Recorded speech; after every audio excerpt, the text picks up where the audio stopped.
Hello friends, welcome to health care today. आज हम एक बहुत ही इंपॉर्टेंट टॉपिक के बारे में बात करने वाले हैं, वो है कोविड, जिसके बारे में अभी तक आपने बहुत सारे वीडियोस देखे होंगे, बहुत सारे डॉक्टर्स को सुना होगा, बहुत कुछ फेस भी किया होगा, फैमिली में भी देखा होगा। अब इतना सब देखने सुनने के बाद शायद हमारी बॉडी तो नहीं, शायद हमारा माइंड रेजिस्टेंट होता जा रहा है कोविड के लिए, और हम अनदेखा करना शुरू कर गए हैं कि इससे कुछ हो सकता है या हमें कुछ प्रिकॉशंस बरतने चाहिए। यहाँ पे मैं अपने प्रेग्नेंट पेशेंट से अपील करूँगी कि आप कोविड को कभी भी लाइटली ना लें, क्योंकि प्रेग्नेंट पेशेंट की इम्यूनिटी एक नॉर्मल पर्सन से कम होती है। तो कभी भी आपको कोविड अगर होता है तो आप नॉर्मल पर्सन से ज़्यादा रिस्क में रहेंगे। और यहाँ पे सवाल दो जानों का है, आपके साथ आपके बच्चे का भी है, तो आपको एक्स्ट्रा प्रिकॉशन की ज़रूरत रहेगी। आप भीड़ भाड़ वाली जगह पे नहीं जाइए, मास्क पहन के रखिए, सोशल डिस्टेंसिंग का ध्यान रखिए, सैनिटाइज़र यूज़ करिए। ये चीज़ें तो बार बार आपने सुनी होगी, लेकिन आपको प्रैक्टिकली ये अप्लाई भी करनी है। अगर किसी को खांसी बुखार है घर में या बाहर या पड़ोस में, तो आपको उनके पास ना खड़े होना है ना बैठना है। घर में भी है तो भी आपको पास नहीं बैठना, इवन हस्बैंड को भी है तो आपको उनके साथ नहीं खाना। इन सब चीज़ों का आपको ध्यान रखना है, अपने बर्तन अलग रखने हैं।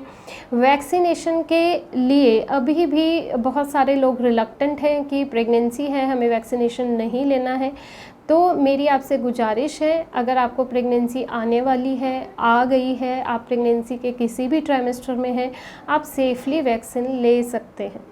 क्योंकि वैक्सीन से अगर थोड़ा बहुत साइड इफ़ेक्ट होता भी है तो वो कोविड में जान जाने से मच बेटर है।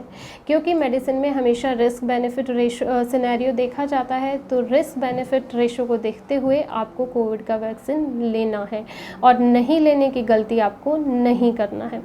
चलिए, अब आपने ये सारी प्रिकॉशन ले ली, सब कुछ हो गया, आपको हल्का सा खांसी जुकाम आया, आपने टेस्ट कराया, पॉजिटिव आ गया, तो अब क्या करिए? सबसे पहली चीज़, आपको पैनिक नहीं होना है। 90% लोगों को कोविड से कोई हार्म नहीं होता है। आप इसे नॉर्मल वायरल की तरह ट्रीट कीजिए। आपको अगर खांसी जुकाम है, अपने डॉक्टर से कंसर्न आप खांसी या जुकाम की मेडिसिन लीजिए, आप पानी अच्छे से पीजिए, आप अपनी डाइट का ध्यान रखिए, आप पूरी स्लीप लीजिए और अपनी हेल्थ का ध्यान रखिए। कोई पैनिक नहीं होना, आपको आराम से सोना है, अपनी मेडिसिन्स लेनी है और अच्छे से खाना है।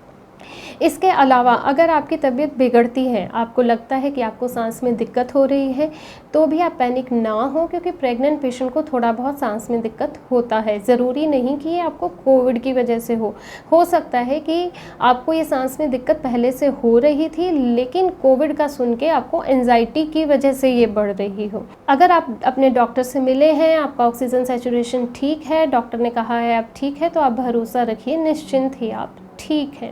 क्योंकि हार्डली 1 से 2% लोगों में ही कंडीशन बिगड़ती है। तो आप अपनी डाइट का ध्यान रखें, सोने का, खाने पीने का, ये सब चीज़ों का ध्यान रखें और दूसरे लोगों से डिस्टेंसिंग बना के रखें, खासकर बच्चों से। अगर आपका पहले से कोई बच्चा है तो उससे थोड़ा दूर रहें। छोटे बच्चे खासकर वैक्सीनेटेड नहीं हैं तो अपने साथ साथ आपको उनका भी ध्यान रखना है। उनके बर्तन और उनको रखने के लिए कुछ दिन उनके पापा रखेंगे, दादी रखेगी, तो इन सब चीज़ों का ध्यान रखना है। और अगर आपका ऑक्सीजन सैचुरेशन नीचे जाता है तो आपको हॉस्पिटल में जाके एडमिट होना है, वहाँ पे आपकी पूरी केयर करी जाएगी। ऑक्सीजन की फैसिलिटी के बारे में आपको पूछना है, मेडिसिन जो प्रेगनेंसी में सेफ़ हैं वो आपको दी जा सकती हैं, और आपको किसी भी कंडीशन में पैनिक नहीं होना है। क्योंकि अगर हॉस्पिटल ओवरक्राउडेड नहीं होंगे, सिर्फ ज़रूरतमंद लोग ही हॉस्पिटल पहुंचेंगे, तो सबका इलाज करने में भी सरकार को, डॉक्टर्स को आसानी रहेगी। हम रखें आपका ख्याल।